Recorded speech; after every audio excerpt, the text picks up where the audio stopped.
어쨌든 여러분 이거 하나는 우리가 놓치지 말자고요.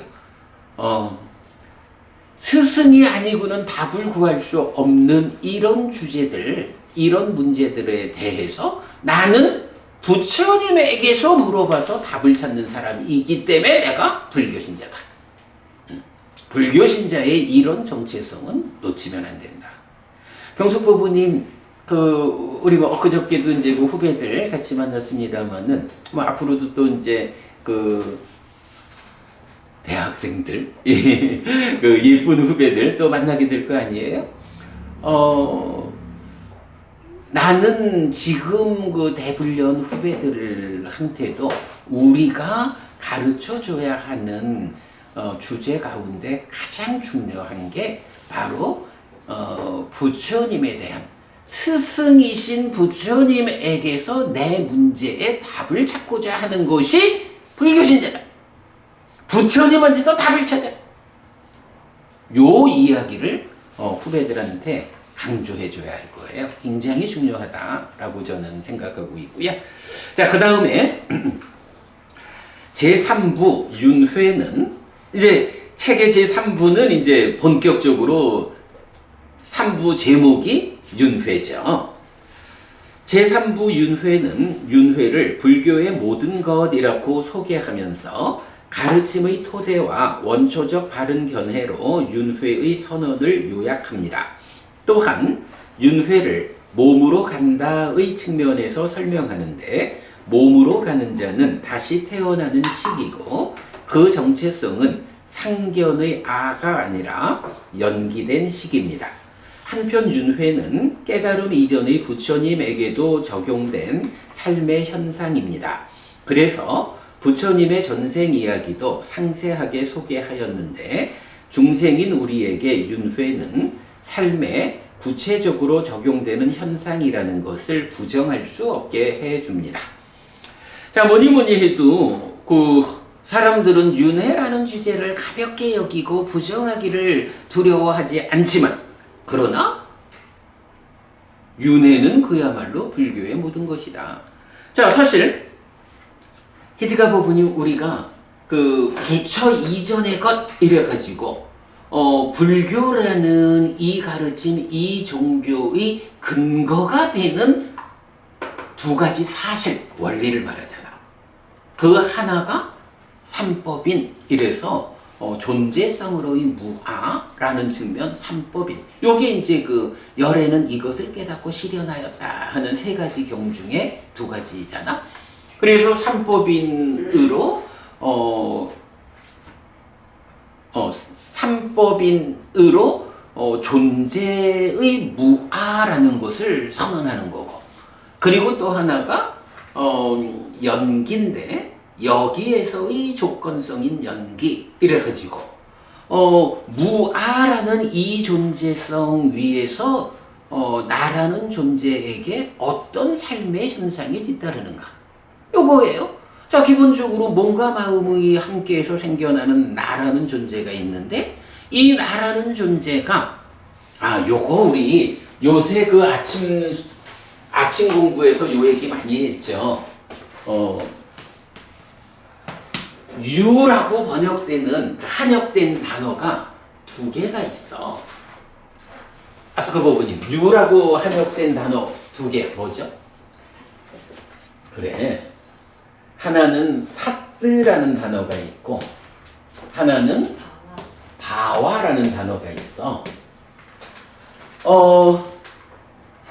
기본적으로 이 사뜨는 우파니샤드에서, 우파니샤드 바라문 쪽에서는 이제 아트만을 얘기하잖아요. 참된 존재성을 가지는 아트만.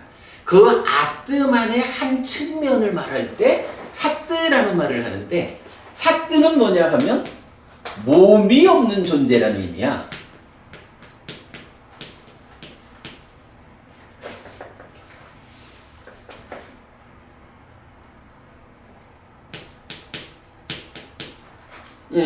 요렇게 이제 몸이 없는 존재, 나라고 하는 하나의 존재를 말하는데, 이 존재는 기본적으로 마음이요, 몸이라는 거는 별거 없어. 이제 요렇게 마음에다가 딱 중심을 두어가지고 몸 없이 마음만으로 자기의 존재성을 딱 선언하는 거예요. 그러니까 이제 이게 어떻게 돼? 살아있는 동안에 마치 우리가 이 몸뚱아리가 옷을 입고 살아가듯이 사뜨라는 몸 없음의 상태인 아뜨만으로의 존재가 몸이라고 하는 옷을 입고 한평생 사는 거야. 그러다가 몸이 무너져 죽는다라고 하면 그건 어떤 의미야? 옷이 낡아가지고 버릴 때가 된 거야. 그러면 이 사뜨라고 하는 몸 없는 존재성으로의 나는 그대로 있어. 변치 않아. 아뜨만이니까. 그런 상태에서 몸이라고 하는 마치 몸뚱아리가 옷을 입는 것처럼 사뜨라고 하는 이 몸 없는 존재성으로의 아뜨만이 몸이라는 옷을 한평생 몸이라는 옷을 입고 있었더니만은 낡아버렸네 해서 옷을 바꿔 입는 요런 것으로 존재를 설명하는 거예요. 그러니까 죽고 새로 태어난다라고 해도 죽고 태어났을 때에 몸이 버려지고 그 다음에 이 사뜨라는 특성을 가지는 마음은 어떻게 돼? 그냥 변하지 않는 그 상태로 이어지는 거야. 그래서 이제 그런 거를 상견 이렇게 말하는 거라고요. 요게 약간 우파니샤드 힌두교에 놀린 거야. 거기에 비해서 바와라고 하는 거는 요 바와가 어디에 나오는 요거냐 하면 12연기에 나온다고. 12연기에서 애를 조건으로 취가, 취를 조건으로 유가, 유를 조건으로 생이 이렇게 나가잖아. 이럴 때 애가 원어가 딴하 이래 되고 취가 우파다나 이래 되고 요 유가 바로 바와거든. 그리고 생은 자띠 이렇게 되거든요. 그러니까 요 바와라고 하는 거는 12연기에서 말하는 유인 거야. 그러면 이제 요 12연기가 말하는 유라는 것은 어떤 존재지요? 무명이 있으면 불완전한 존재. 그렇죠. 이 앞에 무명부터 시작을 하죠. 그래서 나오는데 사실은 요 중간에 뭐가 있냐 하면 식과 명색이라고 하는 중간에 그 활성 존재가 있죠. 자, 그래서 이렇게 그 연기에서 나타나는 유바와라는 거는 식과 명색 활성화 이전으로 말하면 오온 몸과 마음. 이렇게 이 바와라는 존재는 몸과 마음이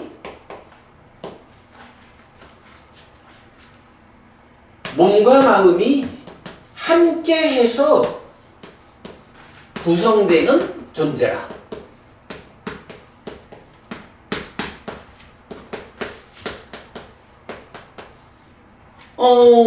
요런 차이를 보여준다고요. 그러면 이렇게 몸과 마음이 함께 해가지고 내가 구성이 되었어. 그리고 요 몸과 마음, 식과 명색의 관계에서 요거를 어떻게 표현해요? 서로 조건됨 이렇게 말하잖아.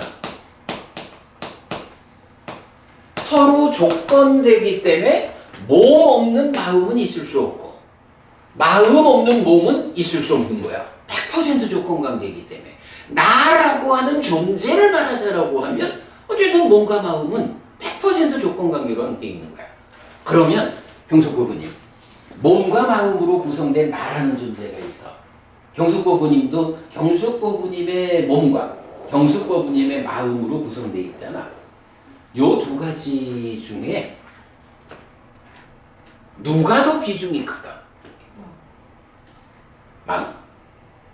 그런데 어찌 보면 여기서 우리가 이런 개념. 서로 조건되는데 이게 100% 조건관계잖아. 물론 이제 우리가 살아가면서 마음이 몸 데리고 살아가는 뭐 이런 표현 아무래도 마음이 주가 되죠. 그런데 존재성으로 말을 할 때는 이게 마음이 더 주가 된다라고 하면 때로는 몸 없이도 마음 혼자 있을 수 있거든. 뭐 이래 말을 할 수 있으면 마음이 더 주가 된다 할 수가 있을 텐데 100%로 중생이난 마음은 뭐 깨달아 윤회에서 벗어나야 몸에서 벗어나는 거잖아. 중생으로 있는 한 100% 마음은 몸에 구속되었다. 몸에 조건지어져 있다. 그러니까 마음이 한순간도 몸 없이 있을 수가 없는 거예요. 그러니까 마음이 몸보다 더 주가 된다라고 사실은 말을 못하는 거야. 나라는 존재는 몸과 마음이 100% 조건관계에 의해서 대등하게 함께해서 나를 구성하는 거야. 요 관점. 그런데 이제 여기에 서로 조건됨 말고 또 하나의 특징이 있죠. 몸하고 마음. 어떤 특징이 있어? 요건 이제 우리가 만든 말이죠. 생존기간의 불균형. 요런 특성이 있어. 생존기간의 불균형. 요거 뭐 일단 우리 이야기, 인간의 얘기로 하면 인간의 몸이라는 거는 어때요? 그저 100년 안팎을 살다 보면 물질로 구성된 몸이 가지는 특성에 의해서 무너진다고. 그래서 몸의 관점으로는 그저 100년 안팎밖에 못 살아. 그런데 마음의 관점은 어때요? 마음은 우리가 단멸론이라는 거는 아예 삶을 못 보는 거니까 식이라는 이 마음이라는 거는 다시 태어나는 식이다 라는 것을 우리가 알고 있잖아. 다시 태어난다라는 그 의미가 뭐예요? 몸이 100년 안팎 사는데 마음은 몸이 무너졌다 죽었다라고 해도 몸 따라 소멸하지 못하고, 말하자면 깨달아 윤회에서 벗어날 때까지는 죽지도 못하고 살아가야 되는 게 마음인 거야. 그죠? 그러니까 몸 100년, 마음은 깨달을 때까지. 이렇게 생존기간의 차이가 있는 거야. 그런 생존기간 가운데에 서로 조건되기 때문에 몸 없이 존재할 수 없는 마음이 어떻게 몸이 기능을 잃고 떨어져 나가면 그 즉시 새로운 몸으로 옮겨가서 몸의 조건 지어진 상태를 이어가는 거지. 새로운 몸으로 옮겨가는 요거를 태어났다라고 하는 거잖아. 그래서 보면 몸과 마음의 생존기간의 불균형이라는 요것이 윤회를 부르는 거라고. 그죠? 우리가 이제 최근에 우리 아침 공부에서 그 얘기를 봤어요. 요즘 인터넷에서 아주 뜨겁게 인기를 달구는 내 입장에서 보면 젊은 스님이 있어. 그 스님의 쇼트, 짧은 동영상 하나를 봤는데, 이런 표현을 해요. 죽은 뒤에 또 태어나나요? 하늘에 태어나나요? 요런 이야기. 내가 그거는 지금 까먹었는데, 정확한 표현은 까먹었는데, 이건 죽은 뒤에 또 태어납니까? 요런 주제에 대해서 그 스님이 대답을 하는데, 아니, 불교에는 죽음이라는 게 없어요. 이런 얘기를 하는 거야. 불교에는 죽음이라는 게 없어요. 죽는 거는 몸이 죽을 뿐이지, 몸만 죽을 뿐이지 마음은 생멸하지 않아요. 마음은 불생불멸이요. 그래서 불교에는 죽음이라는 게 없어요. 이런 얘기를 하는 거야. 요즘 아주 인터넷에서 뜨겁게 인기 있는 젊은 스님인데 공부를 참 잘하나 보다 봤는데 요번에 뜻밖의 그런 이야기를 해. 불생불멸 불구부정 그거 때문에 그런 거. 그럴 수 있겠죠. 경석법은님 어떻게 생각해? 죽는다. 불교는 죽음이 없다. 오직 몸만 죽는다. 이렇게 이제 그분은 표현을 했거든. 우리가 죽는다라는 말을 누가 죽지? 우리가 그 부처님 가르침을 공부하는 입장에서 보면 몸과 마음이 함께해서 나라는 존재를 구성했잖아. 이게 12연계의 유잖아. 그러면 죽음이 닥쳐왔어. 그때 누가 죽어? 몸이 소멸합니다. 몸은 소멸이가 몸이 무너졌어. 그러면 몸이 무너졌다라는 요게 몸이 죽었다 이렇게 말하면 되는 거야? 일반 사람들한테는 그렇게 아니 뭐 일반 사람들 얘기 말고 우리가 공부를 통해서 아는 이야기. 히데가 부부님, 몸이 무너졌다라고 하는 요 상태를 놓고 몸이 죽을 뿐이지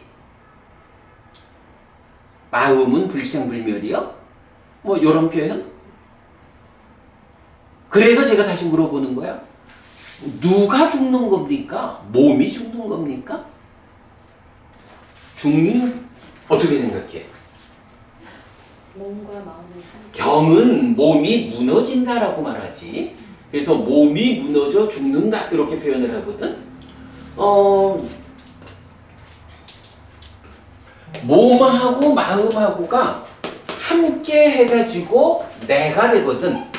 그런데 서로 조건됨에 의해서 100% 함께하는 한순간도 몸도 마음에서 떨어지면 무너졌다 하는 상태가 되고 그건 더 이상 몸이 아니라 고기 덩어리가 되는 거야. 마음도 한순간도 몸 없이 있을 수가 없어. 이 조건에서. 그런데 거기에 생존기간의 불균형 때문에 마음은 그대로 유지되고 있는데 몸이 무너져서 기능을 상실해. 그러면 요 상태를 몸이 죽었다 요렇게 말하는 것일까?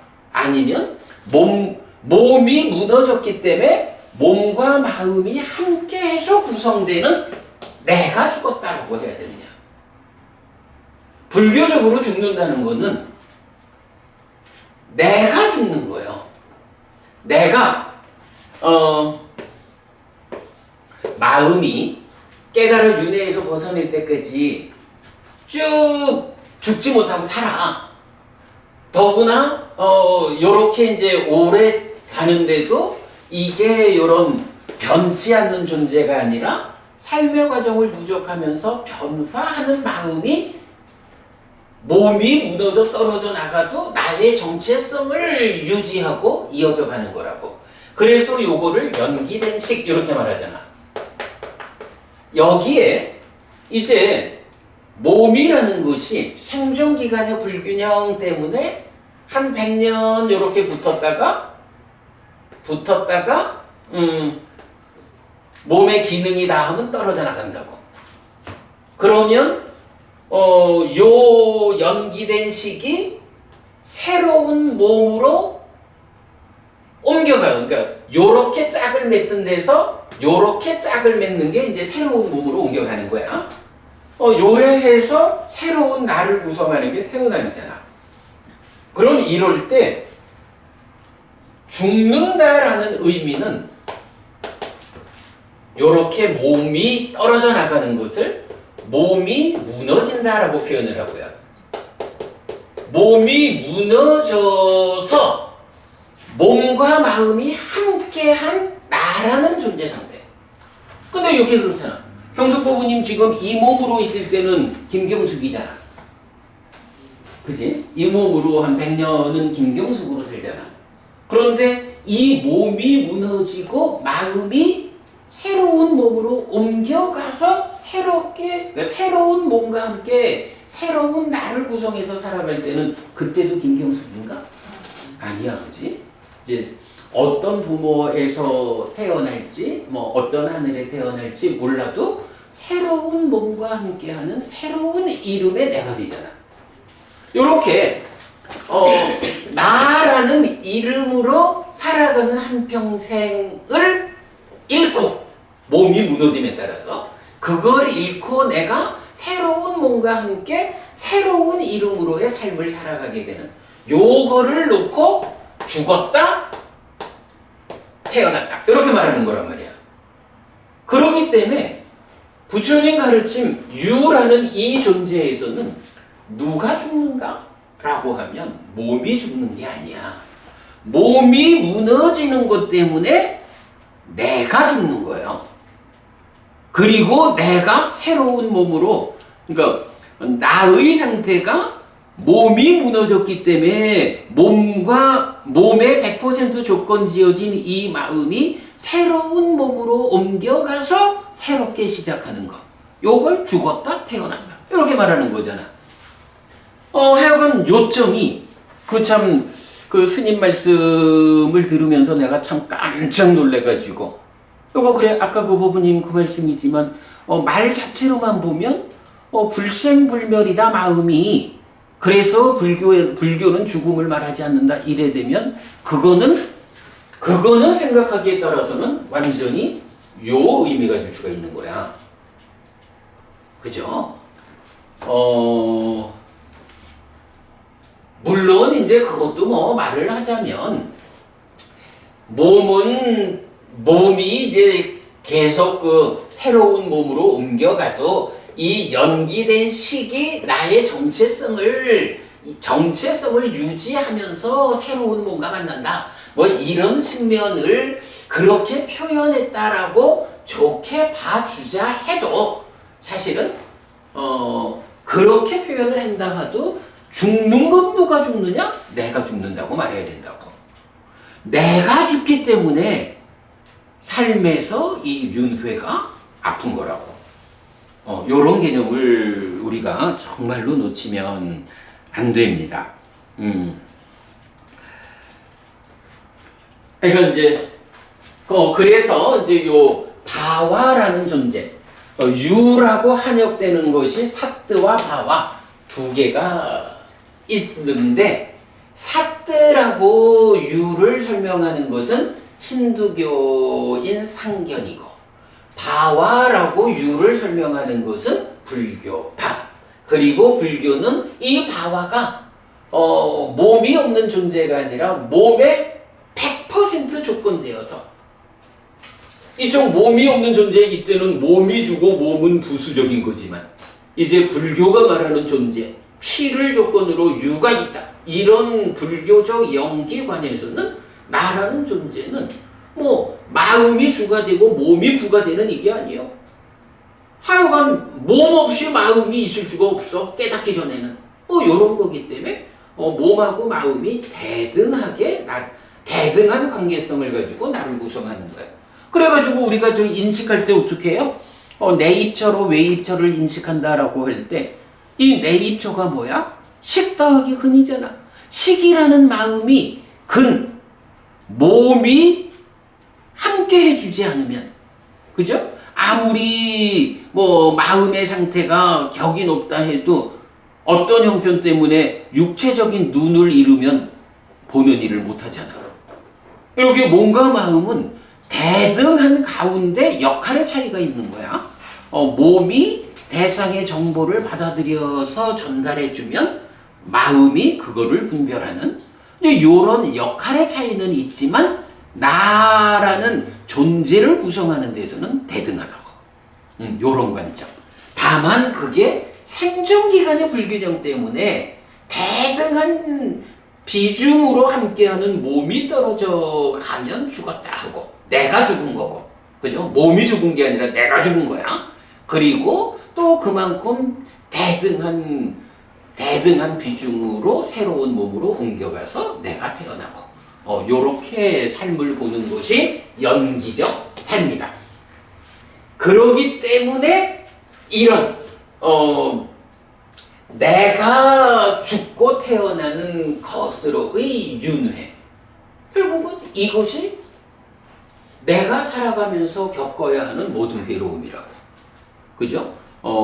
죽고 태어나고 또 태어나서 사는 가운데에 슬픔, 비탄, 고통, 고뇌, 절망이라는 구체적 아픔을 겪다가 또 죽고, 그러면 죽으면 깨닫지 못한 상태. 요건 뭐 명확한 본방도고 나오지만 무명과 가래가 해소되지 않고 몸이 무너지면 어떻게 해요? 몸으로 간다라고 해서 새로운 몸으로 옮겨가가지고 또 삶을 이어가는 이제 이런 부분을 구체적으로 말하고 이제 여기서 사는 과정은 그러한데 부처님이 깨달았다라는 건 뭐냐고 바로 무명과 가래를 완전히 해소한 상태에서 몸이 무너지는 이런 깨달음을 성취했기 때문에 달리 말하면 번뇌가 다한 누진 아라한의 상태로 몸이 무너지면 어떻게 해요?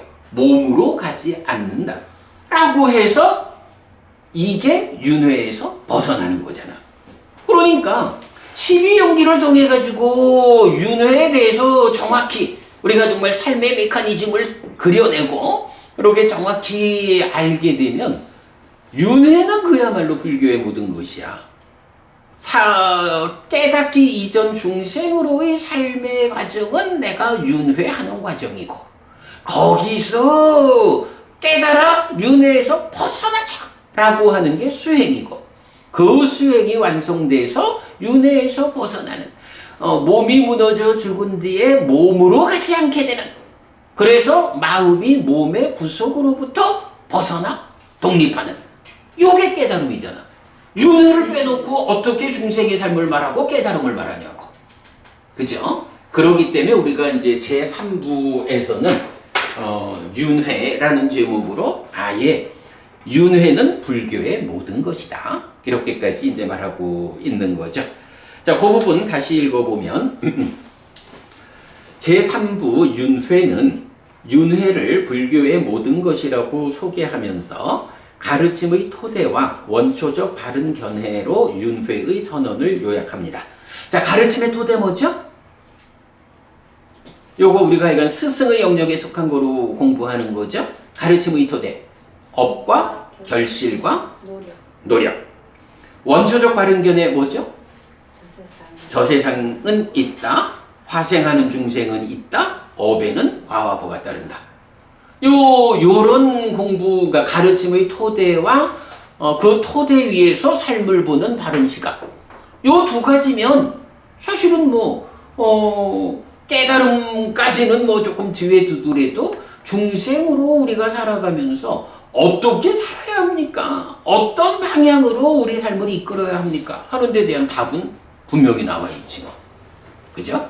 뭐니 해도 업이고 결실이거든.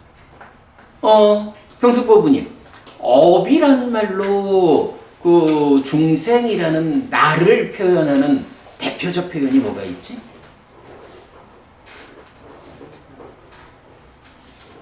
업을 잇는 자라는 표현을 우리가 쓰죠. 그러니까 업이라는 게 왜 중요하냐 하면 업지은 대로 내 식이 머물잖아. 그래서 내 식이, 마음이 내가 어떤 업을 지었느냐, 어떤 행위를 했느냐 하는 그거를 업에 따르는 과화부의 법칙성으로 그거 업을 이어가면서 내가 달라지잖아. 업을 잇는 자. 업을 잇는 자가 나다. 나는 나의 업을 이어서 변화하는 존재다. 이런 관점 놓치면 안 되죠. 그렇게 가르침의 토대, 업과 결실과 노력을 말하고 그 위에서 부처님이라고 선언을 하잖아. 저 세상은 있다. 저 세상은 있다라고 부처님이 말하는데 윤회하지 않는다라고 말하면 곤란하죠. 부처님을 거부하는 거지. 저 세상이 있다라는 말을 저 세상은 있는데 윤회는 안 해. 이렇게 말하면 요새 그 말 많이 하잖아. 술은 마셨는데 음주운전은 아니야. 이래든가. 그런 식이 되는 거지 뭐. 거기에다가 화생하는 중생이 있으니까 지옥, 축생, 악귀, 인간, 천상이라는 5갈래의 태어남. 거기에 업에는 과와 보가 따르니까 10악업을 피하고 10선업을 적극 실천함으로써 지옥을 피하고 하늘로 나아가는 이런 것이 부처님이 이끄는 삶이잖아. 물론 이제 여기까지를 보면 그 그러니까 태어난다, 윤회한다라는 것만 현재로 말하고 이어서 그렇게 윤회하는 마음이 정체가 뭐냐, 어떤 마음이 윤회하느냐 하는 건 아직까지 설명이 안 되고 있죠. 자, 그래 이제 어쨌든 이렇게 가르침의 토대와 원초적 바른 견해로 윤회의 선언을 요약했죠. 또한 윤회를 몸으로 간다의 측면에서 설명하는데 요거 하여간 아소가 부부님 요 어떤 경이죠? 우현경. 네, 12번 상류다 19번 우현경이죠. 그래서 누구나 다 전생의 무명과 가래를 해소하지 못하고 몸이 무너졌기 때문에 지금 태어난 거야. 무명과 가래를 가지고 태어났어. 그런데 어떤 사람들, 어리석은 사람들은 이 몸으로 한평생을 살아가는 동안에 범행을 실천하지 않아가지고 무명과 가래를 해소하지 못하고 몸이 무너져. 그 사람들을 뭐라고 해요? 몸으로 간다. 이렇게 표현을 하거든. 그러나 전생의 무명과 가래를 해소하지 못했기 때문에 몸으로 와가지고 태어났지만 그러나 이 몸으로의 한평생 동안에 범행을 실천해서 무명과 가래를 해소한 이런 현명한 자는 어떻게 된다고? 몸이 무너지고 나서 몸으로 가지 않는다. 바로 그게 우현경. 어리석다라는 우고 현명하다는 현이잖아. 어리석은 자는 몸으로 가고 현명한 자는 몸으로 가지 않는다. 이걸 말해주거든. 하여간 결정적인 표현이야. 몸으로 간다. 아이고 몸과 마음으로 구성된 내가 몸이 무너진 다음에 몸으로 가는데 그게 누구겠어? 마음이지. 이거야 뭐 설명할 이유도 없지. 자, 그래가지고 몸으로 가는 자는 다시 태어나는 시기고 그 정체성은 상견의 아가 아니라 연기된 시기입니다. 이렇게 표현했죠. 다시 태어나는 식, 요거 어떤 경에서 말했죠? 맞지마니까요 106번이죠. 흔들리지 않는 경지. 흔들지 않는 적합한. 그래, 흔들리지 않음에 적합한 경. 맞지마니까요 106번. 여기에서 이제 상과 따니깡 윈야랑에서 다시 태어나는 식이라는 용어가 발견됐죠. 그래서 윤회하는데 그 윤회를 누가 하느냐? 식이 윤회하는 건 아니요. 그럼 뭐가 윤회하는데? 그거 잘 몰라. 이렇게 이제 보통 그 학자들이 말을 하는 거야. 그런데 경에서 부처님이 직접 그러잖아. 다시 태어나는 식이다. 다시 태어나는 식이라는 거는 말 자체가 이 식이 몸이 무너져 죽은 뒤에 다시 태어난다. 새로운 몸으로 옮겨가서 태어나는 그 자가 식이다라고. 다시 태어나는 식이라고 직접 말을 해주잖아. 이거보다 더 정확하게 윤회를 말하는 방법이 있나 뭐. 그런데 문제는 여기까지도 다시 태어나는 식 이러면 힌두교가 말하는 사뜨로서의 아트만 상견에 의해서도 마음이 다시 태어나잖아. 그 구분은 안 돼. 그러다 보니까 이제 또 경은 어때요? 마침하니까요 38번. 가래 부서짐의 큰 경에서 뭐라 그래? 사띠비구가 식이 단지 이 식이 윤회한다고 이랬을 때 부처님이 불러가지고 네가 그렇게 말했느냐? 그렇습니다. 그러면 그 식이 어떤 식이냐? 라고 할 때 아뜸아닙니다 라고 대답을 했을 때 부처님이 뭐라 그래? 내가 언제 그렇게 말했느냐? 그렇게 윤회하는 그 식조차도 연기된 식이라고. 빠띠짜 사무 빤낭 윈야낭 이라고 내가 말하지 않았느냐? 라고 해서 다시 태어나는 식이 있는데 이 식이 힌두교가 말하는 아트만이 아니고 바로 바와를 구성하는 바와를 구성하는 몸에 조건 지어진 마음, 그게 이런 연기의 과정으로 삶의 과정을 누적하면서 변화하는 연기된 식, 바로 연기된 식이 윤회한다고 내가 말하지 않았느냐 라고 부처님이 이렇게 몸으로 가는 자 다시 태어나는 식이 있는데 그것이 사뜻 아뜸만이 아니고 연기된 식이요. 그 연기된 식이 몸과 함께한 이 존재 상태를 유바와라고 하는 거예요. 이런 설명을 해주잖아요. 바로 그 이야기. 몸으로 가는 자는 다시 태어나는 시기고 그 정체성은 상견의 아가 아니라 연기된 시기입니다. 이렇게 그 불교의 모든 것으로의 윤회에 대한 이야기를 한마디지 뭐 연기된 시기의 윤회. 그저 히트가 부분이 우리가 수도 없이 말하는 건데 윤회에 대한 한마디 설명은 뭐야? 연기된 시기의 윤회. 요거잖아, 그죠?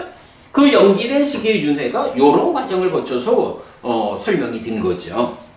자, 이렇게 그 윤회가 불교의 모든 것이라는 측면을 설명하고 나서 이제 제3부에서는 또 좀 특징적인 한 가지를 보았죠.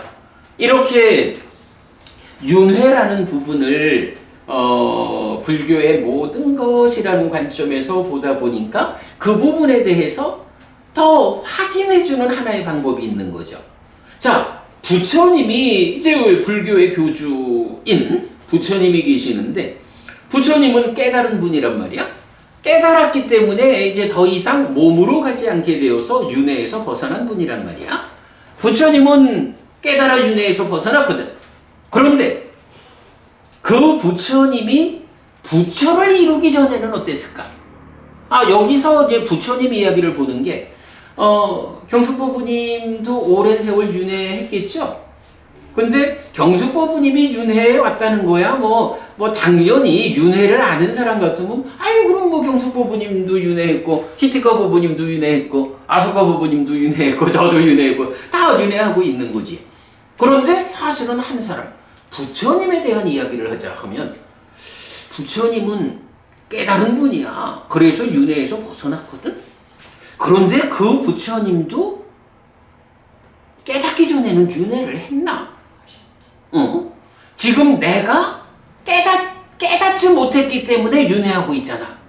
깨달은 분인 부처님은 어떨까? 부처님도 깨닫기 전에는 나와 같은 중생으로서 이 윤회를 했나? 이제 이런 부분을 생각해 볼 수 있죠. 그래서 만약에 부처님조차도 깨닫기 전에는 윤회를 했다라고 알려지면 윤회라는 거는 부처님조차도 깨닫기 전엔 윤회를 하셨거든. 깨닫기 이전에는 누구나 예외 없이 윤회하는 거예요. 이 부분을 확인할 수 있는 거잖아. 그래서 우리가 제3부에서 부처님의 전생 이야기를 샅샅이 살펴보았죠.